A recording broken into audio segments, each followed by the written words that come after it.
and welcome to Overtime Hockey Talk. My name is Mark Paul. My co-host is Justin Baker, who is joining me on what could be the final day of the 2022-2023 NHL season. Hi, Justin. That's so sad. It kind of is, isn't it? Which would be, that's the end of our fifth season. Oh, man. 5 seasons. I guess so. Let me ask, because I don't think I've ever really thought about this before. Would our season technically start when the new NHL season starts, or do we have like an off season, kind of like the NHL here? Well, here's how I see it. So we started in August 2017, right? So we started slightly before the 17-18 season. So I'd say that we did like an off season that year. It just was shorter because we didn't start till August, but we did 2 months of an off season. Or 6 weeks or so, and we did some top tens around that time and whatnot, and then we jumped into the actual stuff. So I mean, I think we had an off season. It was just a little bit shorter. So I mean, I think that we've had, in that case, we have already had 5 off seasons and 5 seasons, and then now this would be entering into our 6th off season. Wow, I think that's how I'd see it. Okay. I like it. But yeah, here we are, 302 episodes in and 5 freaking years later, and we're still doing it. And there has been some, I mean, of course, the fact that we're 1 game away. By the time you're listening to this, you either know who won the Stanley Cup, you know that it's Vegas, or we're going back to Florida one way or another. This you'll know the result by the time you're listening to this. Is like 4:30 on Tuesday, the 13th. So you'll definitely know the result of the game. But I think regardless of the result of the game, we've seen a good final, and I'm almost now. It's hard at this time of year because I'm of course still interested in the game, but it's only 2 of the teams, and there's 30 other teams that are sitting around. And in fact, they're hardly sitting around because there are teams that are actually doing things right now. And it kind of makes me want to, take the little shift away. Like I'm ready to talk draft stuff. I'm ready to talk free agency. I'm ready to see what trades go down. And I suppose if I was a big Vegas fan or a big Florida Panthers fan, I would be willing to wait. But I don't think I can wait. I'm ready to kind of move on from the season. Although I want the series to be extended, right? Like, who doesn't want to see Game 7 OT or something like that? That's what I root for every year. It's like the Super Bowl. For the longest time there had never been an overtime in the Super Bowl, and so I would just always root for overtime in the Super Bowl. That's great. So now I root for, unless I have a vested interest in a particular team in the finals, I just root for Game 7 overtime, because I think it's only happened a few times, 2 or 3 times, where it's actually been, and it was like 2 times in the 50s or something with the Red Wings. I think the Red Wings have won it 2 times in overtime in a Game 7 within like 4 years of each other or something. So, anyways, let's see. Hold on. Is that right? So let's see. No, I'm sorry. The Red Wings have the distinction of being the only franchise ever to win a Stanley Cup in overtime in Game 7 of a series. Oh, so they're the only ones. Okay, there you go. Yes, in 1950 and 1954. Okay, so they did do it twice. I was right. All right. Yep. All right. Yeah. So the Red Wings also have the distinct pleasure of being the only team to blow not only a 3-1 lead in a series, but a 3-0 lead in a Stanley Cup final series. Oh God. Something's coming up. Oh, Justin's dying. I don't like to talk about that. Yeah, I'm sorry. Yeah, I know it was just only 40 years before you were alive.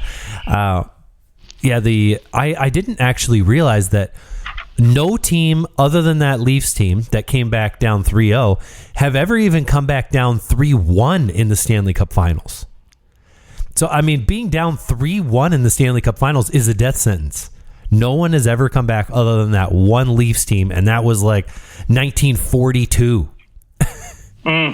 So, and that would have been, I think somewhere during World War II. And I don't know if you know anything about the history of World War II in the NHL, but a lot of good players left. So, maybe that had something to do with it. But anyways, down 3-1. We'll see if Florida can do it. If at this point, I do believe if any team could do it, it'd be the Florida Panthers to just cap off this run by doing something historical again, coming back down 3-1. They did it once to the Bruins. Could they do it to the Vegas Golden Knights? I guess at this point you'll know the answer to that. Should we talk some head coaches being hired right now? We'll do coaches, and then we can do different signings that have happened since the last time we spoke last week. Let's go in order of hiring time. The first being the Calgary Flames, bringing in good old Huska.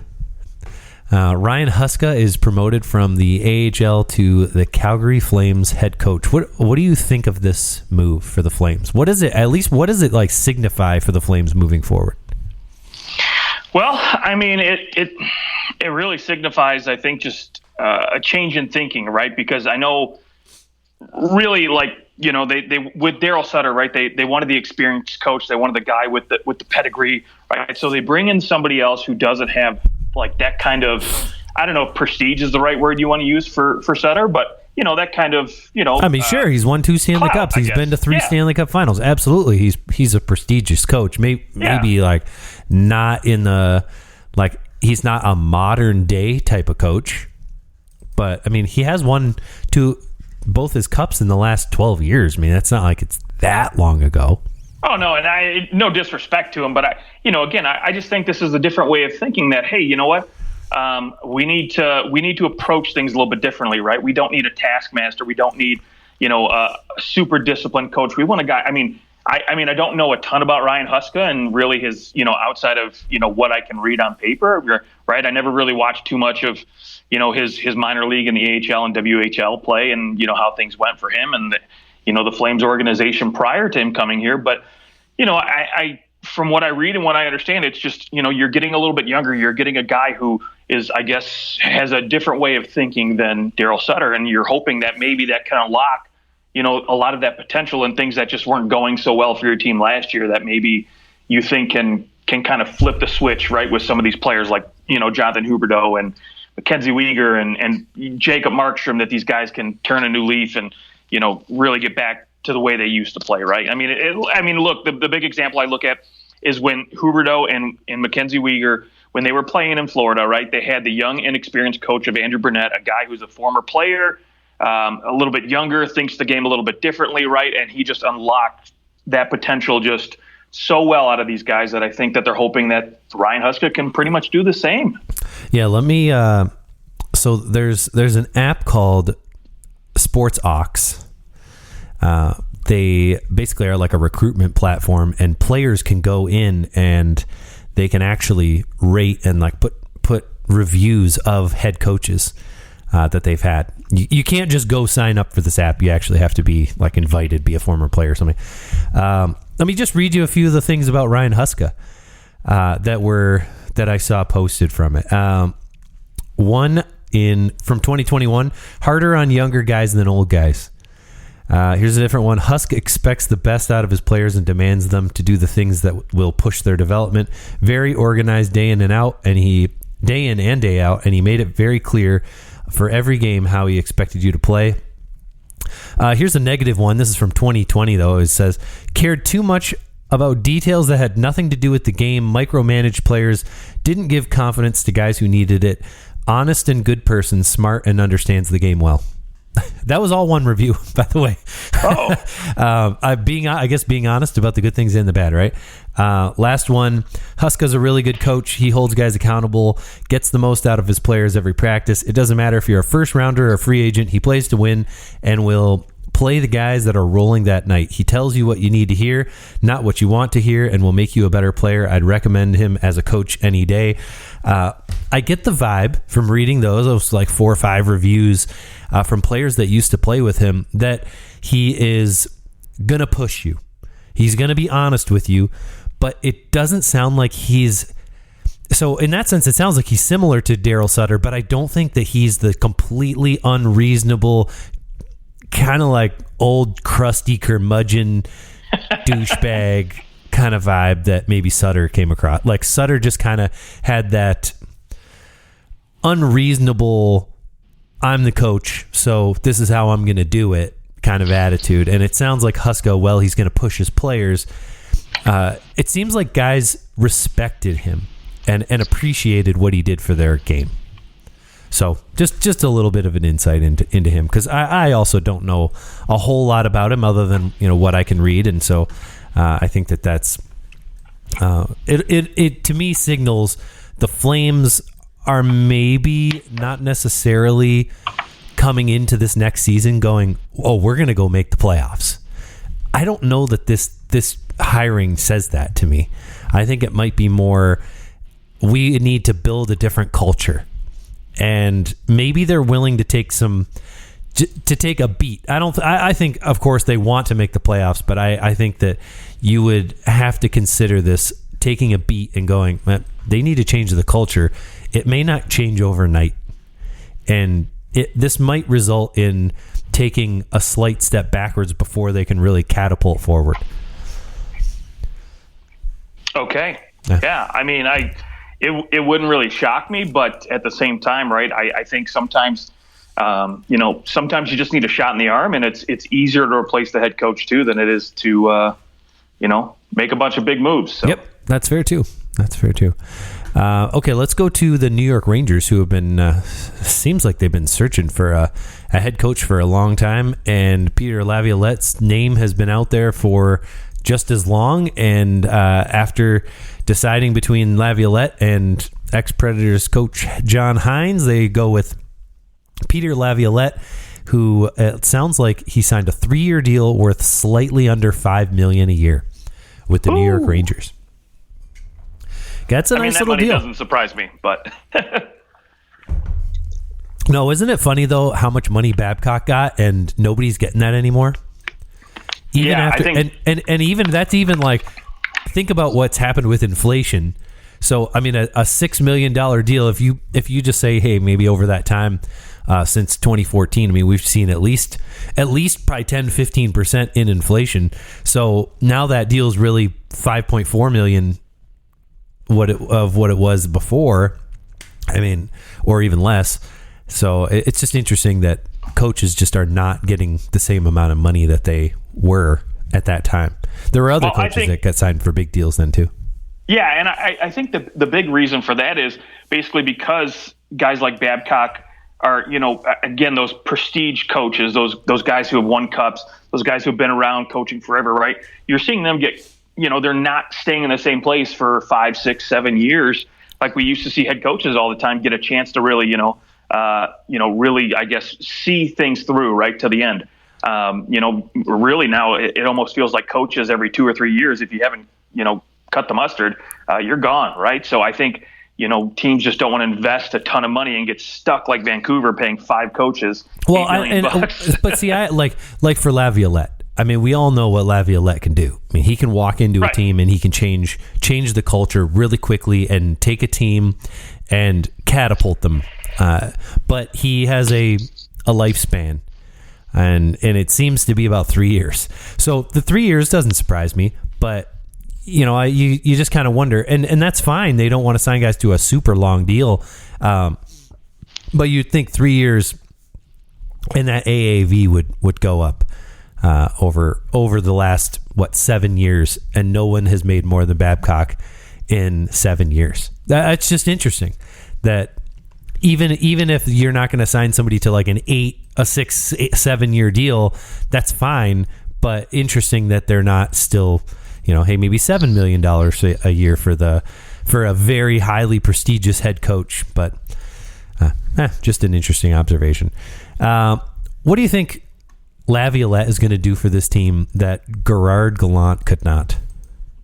Well, I mean, gosh, I think he's going to bring the in-game adjustment to this team, where I think maybe he's going to shine a little bit more than Gerard Gallant did, right? We all know Gallant is definitely a player's coach. He's a smart guy. There's no disrespect to him, but I looked at that Rangers Devil series, and I saw a lot of opportunities for Gallant to make some in-game adjustments, but really they didn't. I mean, they just kind of stuck with what they got, and you saw it in the frustration of Igor Shesterkin, literally shooting the puck down the ice, trying to push his guys, and really that motivation, that drive, that in-game change that they really needed, just wasn't there in that series. And I think maybe he lost the locker room a little bit. Who knows?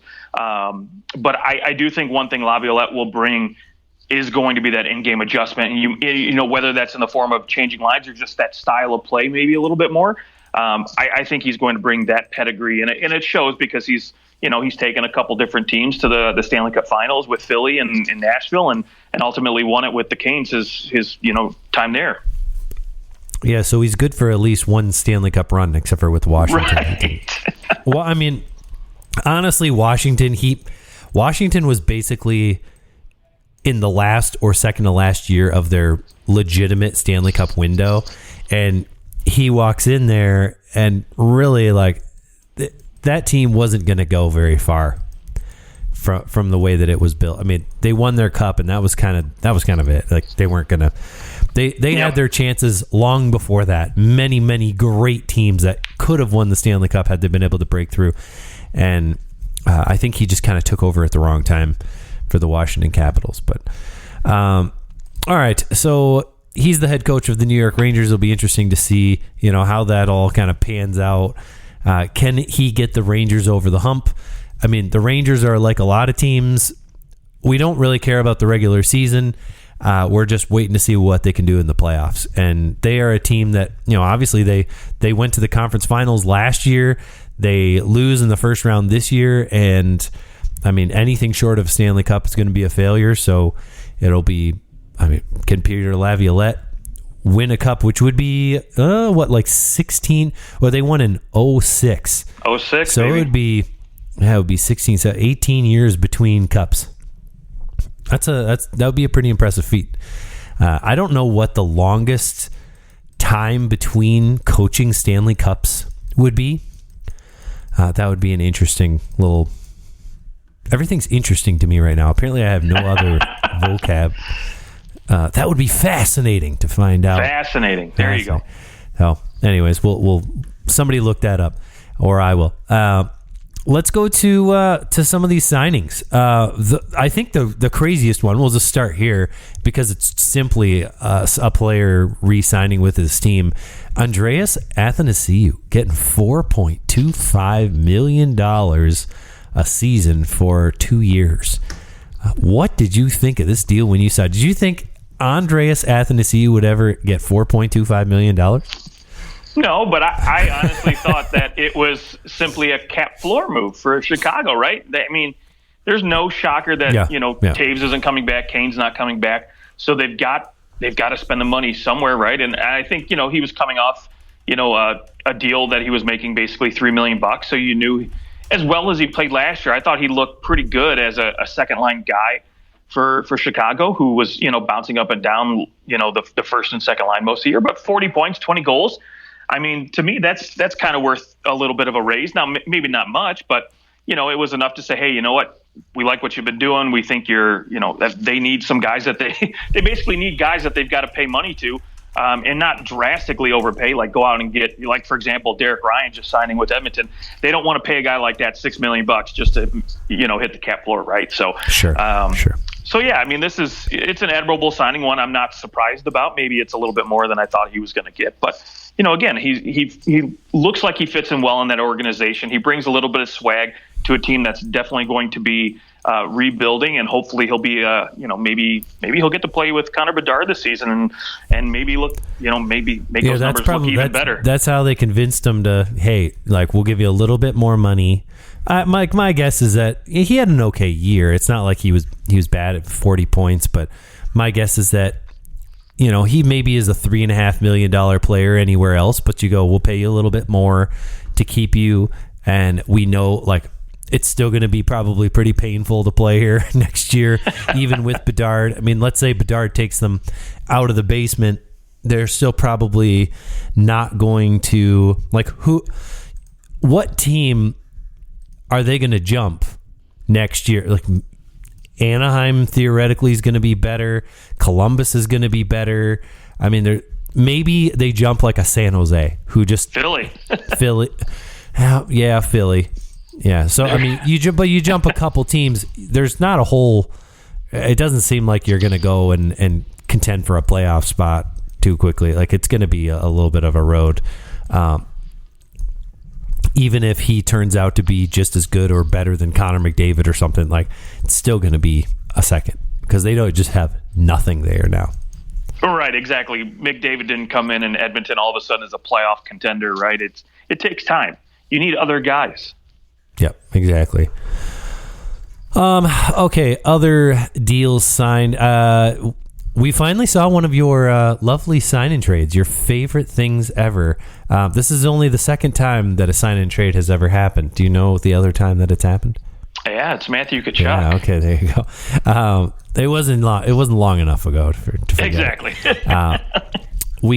That one was like, okay, yeah, of course you do sign and trade with a great player. Not that Damon Severson isn't a good player, but I definitely would not put great in front of his name. He signs an 8-year, $6.25 on the AAV, signs it with the New Jersey Devils, and then gets dealt for a paltry third-round pick. And the Columbus Blue Jackets get their other defensemen. So they have loaded up at the defense position. And what do you think about what Columbus has done thus far, getting Provorov and Severson, adding to the blue line for none other than Michael Babcock? Yeah, I mean, again, it's expected to be Babcock, right? Not official yet, but again, I think this is an opportunity for Columbus to not have to rush their younger guys, right? I think when you talk about younger guys, right, you don't have to put Boquist in a situation where he can't handle things defensively, right? Because we know he can bring an offensive style. He can bring that possession game, but he, playing the defensive side of the game really, and when he's on the penalty kill, right? He's a guy you necessarily don't want out there for the full 2 minutes. And same with David Jiricek too. He's an up-and-coming rookie who I think maybe isn't – I don't know if he's necessarily not ready for the NHL, but now you don't have to find out the bad way, right? I mean, you don't have to go out there and stick him out on the second or first line and have him, walk away this season with a minus 35 plus minus and, Yeah. 30 points. And it looks like, okay, this guy's going to be a bust, right? So, it's kind of like, Rasmus Dahlin. I mean, I knew he was going to be good, but I felt bad for him those first couple of years because he's just in a situation where his numbers are going to look shitty because of where he's at, and they had no one else to play in front of him in the lineup. And so now you give a guy like Jiricek a little bit more time to ripen, a little bit more time to learn both ends of the game and really develop into a great two-way defenseman for this team for the long haul. And I think Babcock will actually be good for his game too. Sure. I think a coach that is going to, like, he wants those big blue liners who can move the puck and can actually stop the play from happening in the defensive zone. That Babcock back in the what draft would that have been? The 2016 draft when they drafted Mitch Marner, or 2017, I don't remember, whatever year it was. That Babcock was pushing for Provorov. And of course, Mark Hunter running the draft table for the Leafs. He pushed for Marner, and he was able to make that pick because that was his responsibility. So he takes Marner, and after 7 years later, Mike Babcock gets his Ivan Provorov, and a Damon Severson, a nice little 1-2, and with Zach Werenski, I mean, I think they have a decent top four now, which you definitely couldn't have said last year. So I will say this for Jarmo Kekalainen, he's gone out, he's done his job. I mean, he brought in two legitimate top four defensemen to kind of round out this blue line and actually give them a chance to win. Yeah. They just could not move the puck last year. No, exactly. And offense starts from the back end, right? So now that he's taking care of the defensive side of the puck, now you want to look at the offense, and they really need to go out and get themselves a top-line center. So whether or not they still have the capital to do that is to be seen. But at least we know where they're drafting. They have a good shot at getting a really good, centerman in the draft here. Yes, exactly. Okay, maybe should we pivot and talk a little bit Ottawa Senators, since they just sold for a whopping $950 million to Michael Andlauer. $950 million for the freaking Ottawa Senators, who basically don't have an arena. it's a pretty unbelievable number. Just shows how much people want to get into the NHL. They have money. People want to own those sports teams. I can't remember what owner it was. I want to say the guy who owns the Dallas Stars. But don't quote me on that. I believe that an owner who was like a billionaire, right? Like multi-billionaire, said, I have billions of dollars, and it wasn't until I owned a sports team that I could go into any restaurant I wanted and get a table. Probably Mark Cuban. No, it wasn't somebody that was super well known like that. It was a little. I think it was the Dallas Stars owner. So, but it just interesting that money gets you so far, but when you own a sports team, it's just a different level. Like people their sports teams and the way that they treat the people on their sports teams is just different, and it goes to show. What do you think is going to change in Ottawa? Well, I think first off, it's going to be interesting to see if the NHL Board of Governors approves the sale, right? Because I know Ed Lauer, I don't know how you really pronounce his name, but anyways. Ed Lauer, yeah. Ed Lauer, thank you. He actually owns a 10% stake in the Canadiens right now, and he's an alternate governor, so I don't know what's going to happen with that situation. Obviously, worst case scenario, right? They make him sell his minority stake, and then he's just full owner. But, I think first off, you're going to see a guy here, I think, it's clear he's willing to spend the money, right? Because I think last time I read Forbes had valued this team at the highest level, like $800 million. And I think another publication said something like $650 million. So clearly, clearly this guy's not afraid to spend the money. And I think what you're going to see is he's going to want to win, right? Because I think he's going to be willing to spend the money to bring in a coach. He's going to be willing to spend the money that previous Ottawa, ownership has not been willing to spend on players to bring them in. Because listen, they were known as a franchise that was a little tight on the budget, right? They weren't willing to spend, and so hopefully that changes. I think it will. And obviously, I think that's one thing that we'd like to see in Canada is teams that are willing to spend, willing to pay players to come and play, because they're having a hard time getting players in Canada right now. And we haven't seen a Stanley Cup champion in Canada since 1993, and this is Canada's sport. So you hope that they bring a little level of swag back to Canada, if you don't mind me saying. Absolutely, I would agree. I also think that the Ottawa Senators have been kind of like between, they're in the same division. You've got Montreal, Ottawa, Toronto. I think an owner with legitimate money and like a legitimate, with a little bit more of a modern day approach to a sports franchise, I think is going to legitimize not just the franchise, but the city a little more. Because in Canada, it's about your professional hockey team. Toronto, yes, they have the Raptors, they have the Blue Jays, but no other city is getting a professional basketball or baseball team anytime soon. So it's all about that hockey team, and you look at the way that people kind of view Ottawa, and it is like the armpit of the rest of the Ontario, Quebec teams. And I wonder if Ottawa has success here, if they become a high-grossing team. Things kind of they change from being this small market to more of a mid-market, maybe like a bigger type of a franchise. If that doesn't make the draw for a Quebec City team again, if this isn't the template or the primer for a team to go back to Quebec City. Yeah, that would be interesting. Again, right? You've got to have an owner that's willing to spend money, because that's the only way you're gonna get it in Quebec. That's for sure. 100%. By the way, I believe that I have solved the trivia question on who is a coach that has won the longest between cup wins. Ooh, I believe share. that I have figured it out. Take a guess before I reveal it. It actually is who I would have guessed. I should have guessed before I went and looked it up, but it is who I would have guessed, and who you would have guessed. And it was just based off. I don't know. It's who I would have guessed.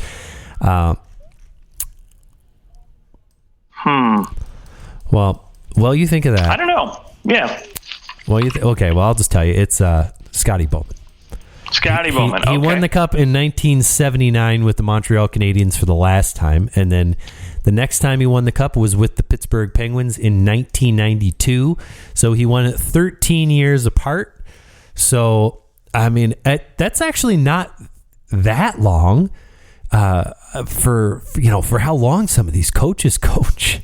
It doesn't seem like that long, but 13 years ago, that's 2010. So anyone that's won the Cup in 2010 or earlier that hasn't won it since, if they happen to win the Cup again, they would set the record for the longest time between Cup wins. So that could be Peter Laviolette if he were to win the Cup with the New York Rangers. Okay, I think that's all we have. I mean, I don't think that there. The other funny thing about the Stanley Cup Finals are on. I feel like for the most part, a lot of the big news is kind of being held back. I know the Senators got sold, and when I saw the Senators got sold too, I said, "Oh, there's not going to be any other news today." They're going to want that to be the number one thing. And then the Rangers hired Laviolette, so the Rangers were like, "Fuck you, Ottawa, we don't care." That's what they do. Yeah, and Patrick Sharp was named special advisor for the Flyers, so good for him. But I think next show we'll start doing some draft things, and what each team will be doing ahead of the draft. So stay tuned for that. The Stanley Cup Finals will be over, regardless if it's over tonight or over in 7 games. We'll next show we'll talk lots of draft and who we think your team might draft, and what kind of things they need. We'll kind of start going down that road, if that sounds good to you, Justin. That sounds great. All right. Well, thank you for joining us. You can find us on Twitter at OT Hockey Talk. Justin, any final thoughts before we sign off? My boy, Connor Hellebuyck, has officially made it Yeah. official. Yeah. I'm sorry. We did talk about talking about that. We could talk about that. We can save it for the next show. Sure, we can. Yeah. Yes, but you're right. He has made it official. He wants to get out of there, and it is, or not necessarily that he wants to get out of there. He's not going to sign long term, so he wants to get out of there, doesn't he? But he didn't request a trade. He just told them he wouldn't re-sign. Right. So, which, I wonder if the Winnipeg Jets had been. Let's say that they were like still good. They were like, it was like, okay, they made the second round or something, and they were keeping all their pieces. I actually still think that he wouldn't re-sign there. No, I agree with you. That's an American-born player getting out of Winnipeg. I just got to imagine that he wants to go back to the States. But hey, all that could be knocked down when he gets traded to the Leafs or something. Yeah, I think or the Red Wings. You know what? That wouldn't surprise me, to be quite honest. But I don't know. I'd have to take a peek and see what Husso's, if he has any no trade clauses. Because obviously, if you're bringing in a guy like Hellebuyck, you're getting rid of Husso because you can't afford to keep them both there. So he's got a modified no trade list, a 10-team no trade list. So would Winnipeg be on that list? I probably not. I don't know. But Husso only has 2 years left. Seemingly you'd keep him, like you could keep him for this year. You just go in with Hellebuyck and Husso, you'd still be just barely over $10 million, and in cap for the goaltending position this year, and then you could trade Husso next year when he only has 1 year left on his deal. It'd be a lot easier to trade him. So, and that's always been the issue with Hellebuyck, is that he hasn't had the backup goaltender to shield him and make it so that he doesn't have to play 60 plus games. And if you have Husso, you're in the money. He can play 35 games, no problem, and you feel good about it. Interesting. Well, we will explore that and lots of other ideas on the next show. Thank you for listening, and we will talk to you guys soon. Justin, enjoy your night and enjoy camping this weekend. Hey, thanks. I will. Yeah, no problem. See ya.